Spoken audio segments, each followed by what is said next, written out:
Hi, this is Andrew, and today I'm going to bring you a really terrible deck. We're going to do a deck reveal of a really, really bad deck, and I thought this would be kind of fun to do.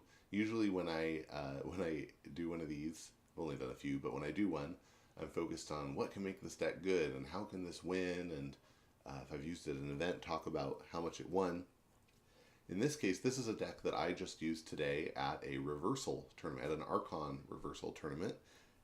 For anybody who's really new or just hasn't read up on what tournament formats there are in KeyForge, Archon means that you bring a deck that you choose, as opposed to Sealed, where you open up a new deck at the beginning of the event. So I got to bring a deck that I chose, and Reversal means that each match I hand this deck to my opponent, and they hand a deck that they brought to me, and we play. So, and whoever wins gets a win scored for that match. So the goal is to really bring a terrible deck, as terrible of a deck as you possibly can, and try to force your opponents to play with a terrible deck. Hopefully, you brought the worst deck, and you can win.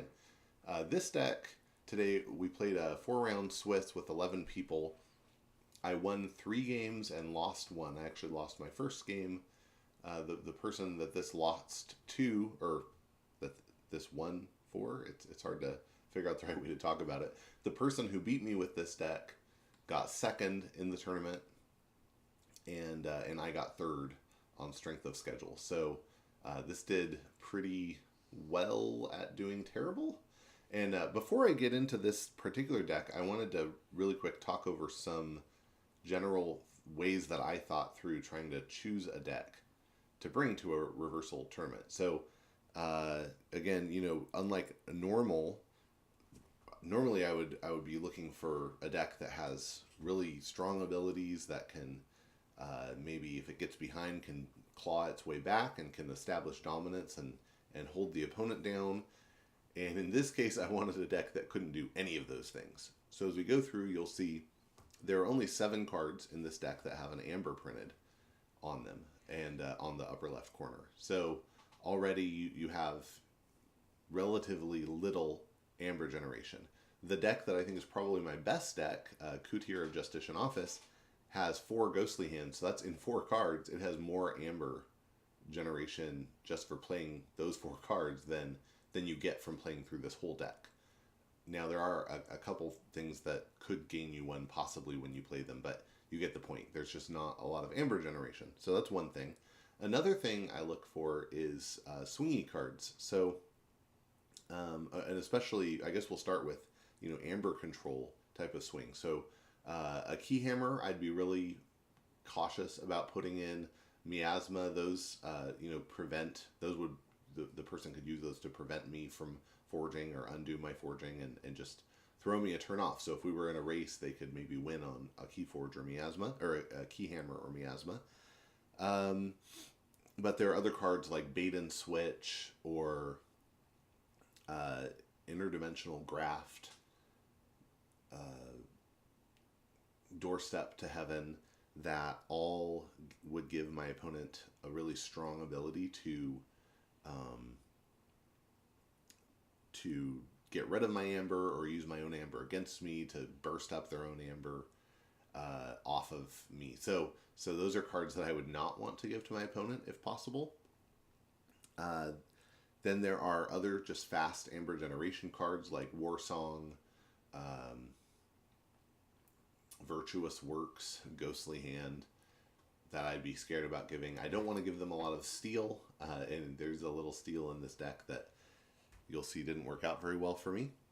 And, and I don't want to give them a lot of board control.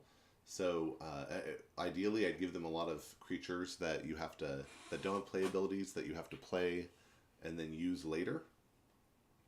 And, those are things that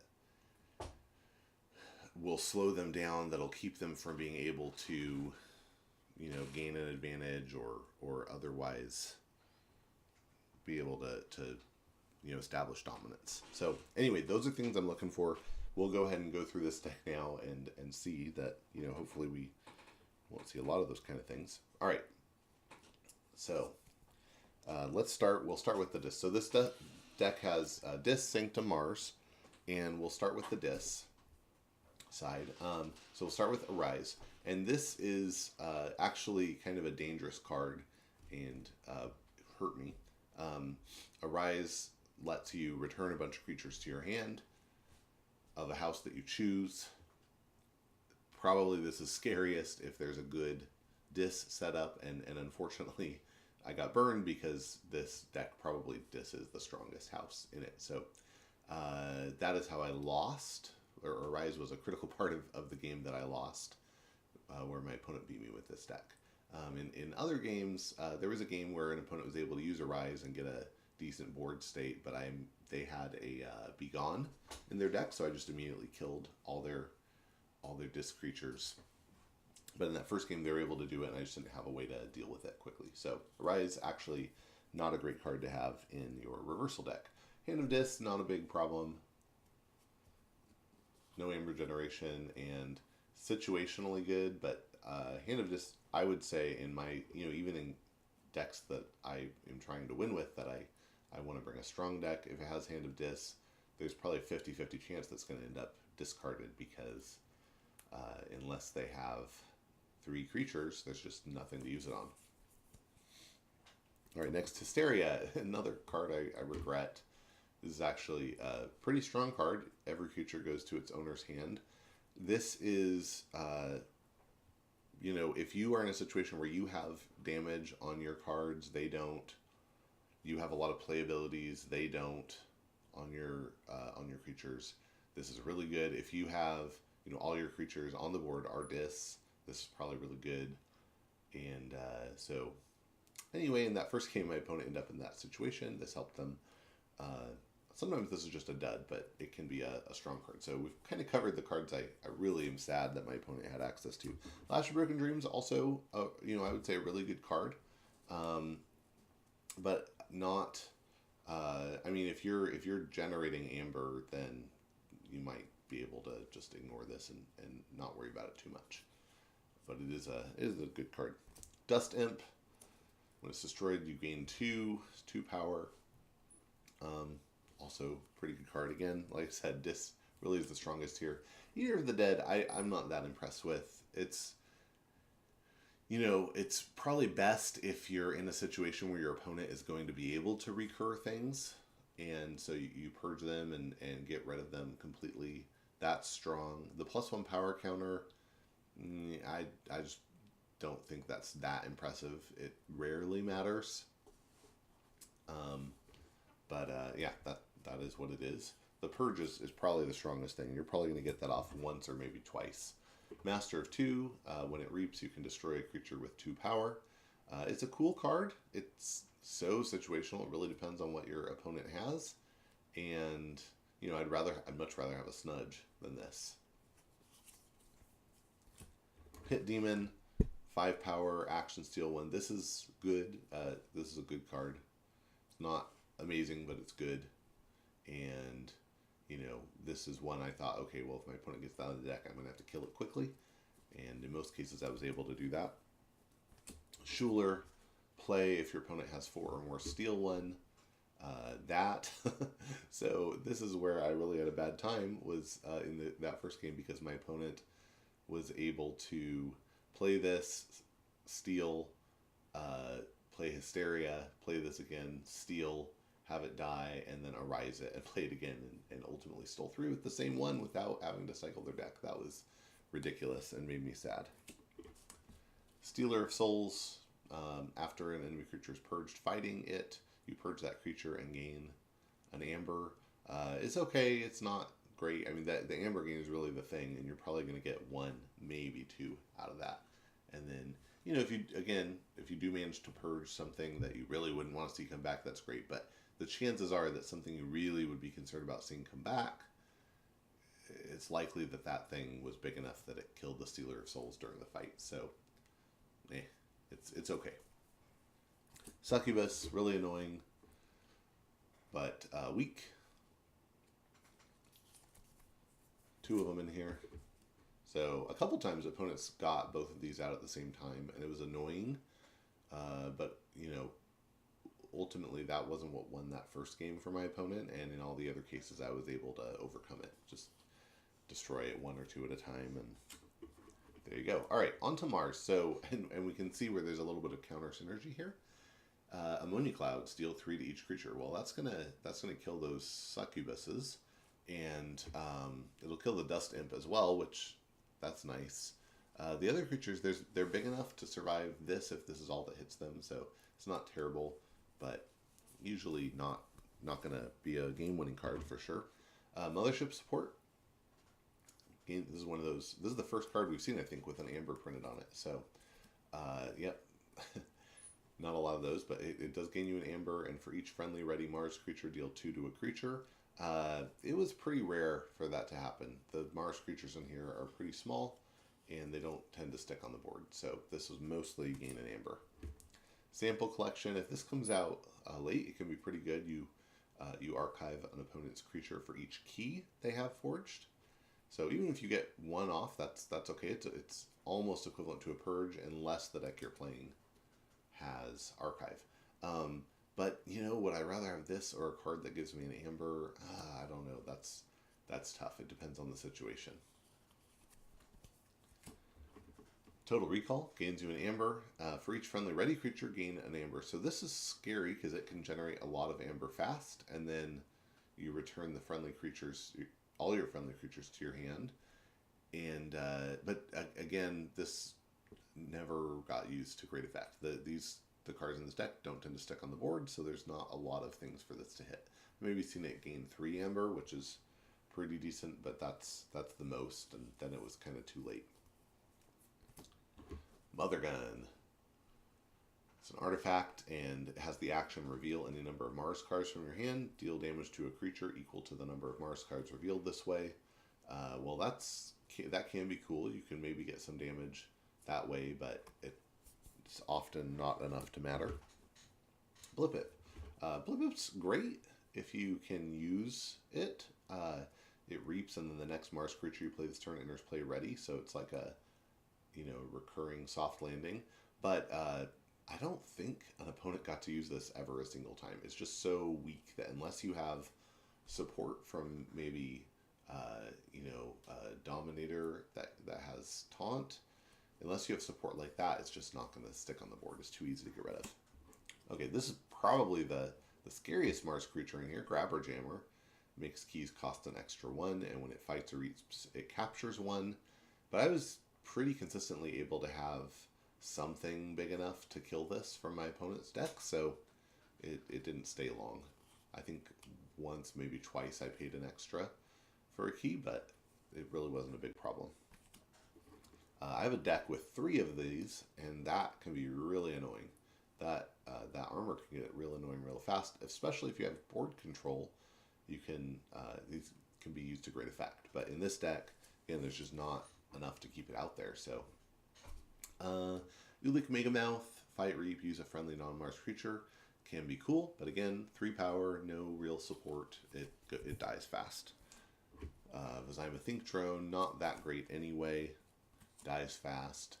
Exili Marauder, great if you have a bunch of ready Mars creatures out, but that tended to not happen. I think once an opponent got 2 amber on it, and that was it. So it just kind of fizzles. I think this card can be cool. It can be clutch at certain times, but you really have to have it in the right deck. If you don't have, Mars cards with staying power, it's just not going to be good. You have maybe 3 Tunks on the board that all have a little damage, and you plop this down, you capture 3, it's now 5, and the Tunks all got healed. That would be super cool, but you really have to have the right kind of deck for this to make sense, and it doesn't make sense in this deck. Okay, an Exilo Bolter. When it reaps, it deals 2 damage to a creature, and it can purge it, so that can be cool. Again, it's 3 power, not a lot of staying power, and I don't know, this just didn't get used that much, so success. All right. We have 2 of these, and then we will be on to Sanctum. So yeah, I feel like this Mars spread was just not very good. There's no, other than the blip, there's nothing that says, you know, put it on the board ready. Um, so I just think there's not a lot here to make the Mars very useful. It's a lot of slow stuff that gives your opponent a chance to wipe it. So, okay, on to Sanctum. Honorable Claim. Okay, so gains you an amber and each friendly night creature captures one. That can be cool. It's cool because it gives you the amber. Capture can be good. It depends on how many knights you have, and as we'll see, this deck doesn't have many. So it ends up being mostly gain an amber, inspiration, ready, and use a friendly creature. This is just a good card. If it had an amber like anger, that would be great. It doesn't. So, you know, a lot of times I'd rather have anger. But, you know, being able to ready and use a creature can be good, especially if you have creatures that have good abilities to use with that, with which this deck really doesn't. Okay, Shield of Justice. For the remainder of the turn, each friendly creature cannot be dealt damage. Great if you're planning on doing a bunch of fighting and blowing stuff up. How about 3 of them? Cool, right? Well, it's cool if you have creatures that can do a lot of damage, which, again, this deck just is a little light on. So, it ends up being, you know, gain an amber. In terms of redress, gain an amber, capture 2, again, can be clutch, can sort of be a no-op. You know, if you're trading creatures all the time, it just doesn't do that much. And, but it does gain you an amber, so there's that. The harder they come, this is a good card. Purge a creature with power 5 or higher. This got used against me a few times and did work. I feel like if it had an amber, and you know, and actually this is probably even worse in reversal because it tended not to be the case that I had really amazing big cards. Like, you know, I don't know. I didn't have a lot of big cards that really mattered. So, I mean, if I have you know, if you give me a Headhunter with Skirmish or something like that, and then you do this to that, great. But, yeah, in this particular variant, I probably don't have really great Power 5 cards, so less good. Epic Quest. Great if you have a lot of knights, which this deck doesn't. It's an artifact that can forge you a key for free if you play 7 or more Sanctum cards on the turn that it's ready. But that means, I mean, you'd have to have a really lucky draw for this to do anything for you in this deck. So it's basically a dead card. Doesn't even give you an amber. Whispering Reliquary. This can do work. It returns an artifact to its owner's hand. And, you know, there were a couple times I got this in a game against this deck and was able to use it repeatedly on the Lash of Broken Dreams. That's really useful. So this is good situationally if your opponent has decent artifacts. I don't mind seeing this, but it's also, it doesn't win games. Bulwark. Okay, here's one of those knights. Notice we have 2 cards after this. So these last 3 cards are the only Sanctum creatures. They're all knights, but they're the only Sanctum creatures in this deck. So, Bulwark, and then we have 2 copies of Staunch Knight. And Staunch Knight's nice. I mean, it's big. You know, if you deploy it right, it's a 6 power, 2 armor creature with no special abilities. Yeah, so all in all, I would say the Sanctum here is pretty trash. Like, I'm not saying none of these cards are good, but it just doesn't do what you want Sanctum to do. The Mars, too, it just doesn't have a lot of staying power, and so a lot of the cards aren't very effective. The Dis is ultimately, you know, what has some potential, and it was that first game that my opponent was able to really focus on the Dis stuff, and that won him the game for sure. So, so that has some potential, but against something where the whole deck is working well, I don't know how this could possibly have a chance. Maybe some other time I'll go for my opponent's deck that this was able to just crush. You know, I was playing his deck and he used this one, Oddkey, to crush me. So that his deck was even worse. Maybe I'll go over that sometime. But this deck is pretty darn bad. And I have to say, so this deck actually belongs to my 9-year-old daughter. And she wasn't going to this tournament. We're still working on getting her play speed up to what it probably should be for playing with people in a tournament setting. But I asked her, hey, can I use your deck? Can I bring this to the tournament? And I said, I mean, it's just so bad. It's such a terrible deck. And she really thought that was the funniest thing that that I was saying. Your deck is so bad. I want to take it to the reversal tournament. So anyway, out of 11 people, out of 11 decks, this deck took third place. It didn't get to go up against the person who won first. And funny thing, in that I watched the final game because my last one had finished up, and I watched the finals, and the guy who had beat me with this deck, he was playing the other person's deck, and it came to where the other person was ready to forge their third key, and the guy that I was hoping would win because of strength of schedule, he could have held off for a turn, and there was a combo that he missed. Specifically, it was the opponent only had 6 amber, and there was a raiding knight that had an amber captured, and the cards that the guy I was rooting for had in his hand included follow the leader and burn the stockpile, and so his opponent had been really careful about staying at 6 so that he couldn't use burn the stockpile on him. But what he could have done was use follow the leader to enable him to fight with the raiding knight. You know, kamikaze the raiding knight onto. There were some creatures that could have been used for this. The opponent would have then been at 7, and then go ahead and use burn the stockpile. Now that would have helped. I don't know whether he would have won. It's interesting though. Sometimes you have to watch for tricky combos, and sometimes something that you think, something that you normally would think of as being unhelpful, like smashing your raiding knight with a captured amber on it into your opponent. Sometimes that's actually the thing that could help you if you have the right cards. And I also want to throw in the caveat here. You know, I had the advantage of being able to shoulder surf and not have pressure on me, and so I noticed that combo, he didn't, and you know, but I recognize, you know, had I been the one sitting there under pressure, there's a good chance I would have missed it too. So I don't want to make it sound like I'm judging him or saying, oh, he should have seen it.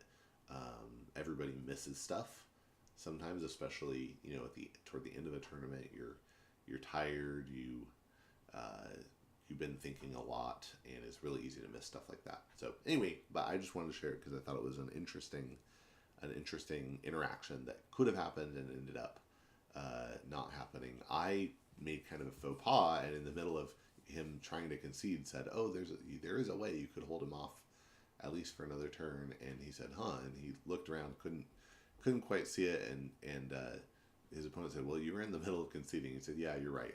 I didn't see it. I would have." And anyway, and I felt afterward like, man, I should have just kept my mouth shut and maybe mentioned it to him afterward. But it really, if he had noticed it after me pointing it out, I would have felt really bad for his opponent, who really deserved the win. So anyway, that's just some interesting things that happened and to be aware of. I hope you enjoyed the video. This has been Oddkey Hive Bioengineer, a really terrible deck that did pretty poorly or well, depending on how you look at it, in an Archon Reversal format. And yeah, get out there and forge some keys.